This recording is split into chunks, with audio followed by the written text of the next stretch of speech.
আসসালামু আলাইকুম। Hello viewers, আজকে নতুন একটি মেশিন নিয়ে আসলাম যার নাম হচ্ছে ওয়াটার প্রেশার টেস্ট মেশিন। অর্থাৎ প্লাম্বিং যে কাজগুলো করে থাকি আমরা, এই কাজের কোথাও কোনো লিক আছে নাকি তা টেস্ট করার জন্য এই মেশিনটি ব্যবহার করা হয়। মেশিনটা আমি এনেছি দারাজ থেকে। এই মেশিনটি এখন আমরা আনবক্সিং করে দেখাবো আপনাদের, আসলে মেশিনটা কীভাবে সেট আপ দিতে হয়।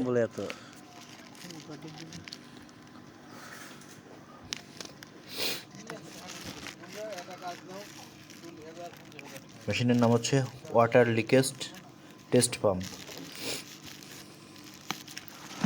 যারা প্লাম্বার মিস্ত্রি আছে তাদের কাজের জন্য খুবই উপকৃত একটা টুলস।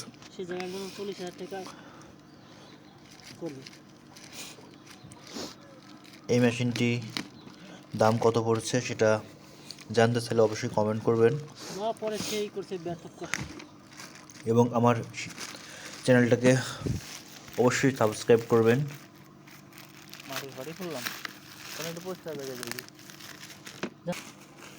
একটা চায়না মেশিন, দেখুন এই মেশিনটা আসতে আমার সময় লেগেছে প্রায় 10 দিনের মতন। দেখুন মেশিনটার ফুল সেট আপ ভিউ। আমরা প্রথমে কার্টুনটাকে কেটে নিলাম, এরপর দেখেন ফুল মেশিনের বক্স। প্যাকেটের মধ্যে আছে আপনার হ্যান্ডেল, ওয়াটার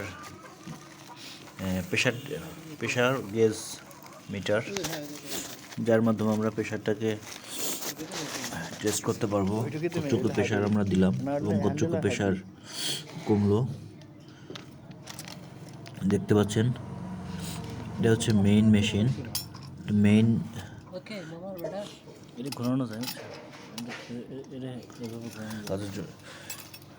মেইন যে এর মেইন অংশ দেখতে পাচ্ছেন, একটা গেজ মিটার আছে এবং হ্যান্ডেল, আর এটা হচ্ছে হাইড্রোলিক পাম্প। এই হ্যান্ডেল দিয়ে পাম্প করলে আপনার পানি বেরোবে এবং একটা সময় পানি বেরোতে যখন পাইপগুলো ফুল হয়ে যাবে তখন মিটারে শো করবে কতটুকু প্রেশার আছে, আর কতটুকু প্রেশার কমে গেলেও সেটাও দেখতে পারবেন। এটা হচ্ছে মেশিনের ম্যানুয়াল। এর মধ্যে কিছু নাট বোল্ট আছে, এগুলো দিয়ে আমরা মেশিনটাকে সেট আপ করবো। আপনারা দেখতে পাচ্ছেন মেশিনটা একদম ফ্রেশ কন্ডিশনে আছে, একদম ফ্রেশ, কোনো প্রকার স্পট নাম খালি এটুকু। মেশিনের সাথে একটা লিক পাইপ আছে, এই পাইপটা খুব হার্ড। আমরা মেশিনটাকে সেট আপ করবো, আর এর সাথে দুইটা ওয়াশারও আছে। কাছে নিয়ে দেখলাম।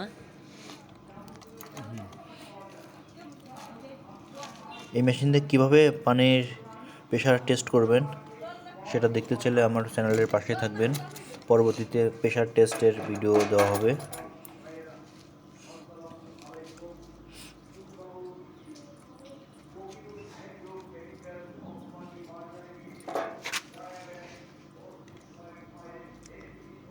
পাতলা করে ধরছি, এতে সমস্যা নেই, না লম্বা করে ধরবো?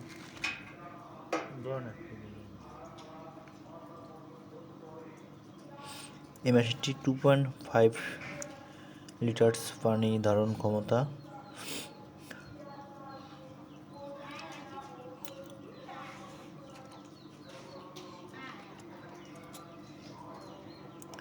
যারা প্লাম্বার মিস্ত্রি আছেন তাদের জন্য অনেক অনেক উপকৃত একটা টুলস। তাদের কাজের সুবিধার জন্য এই টুলসটি খুবই উপকারী। দেখা যায় অনেক ক্ষেত্রে কাজ করে চলে আসছি, কাজ কমপ্লিট হয়ে গেছে, টাইলস করা হয়ে গেছে, ওয়াল প্লাস্টার করা হয়ে গেছে, ট্যাঙ্কি ফিটিং করছি, এরপরে দেখা যায় যে ওয়াল ভিজে যাচ্ছে।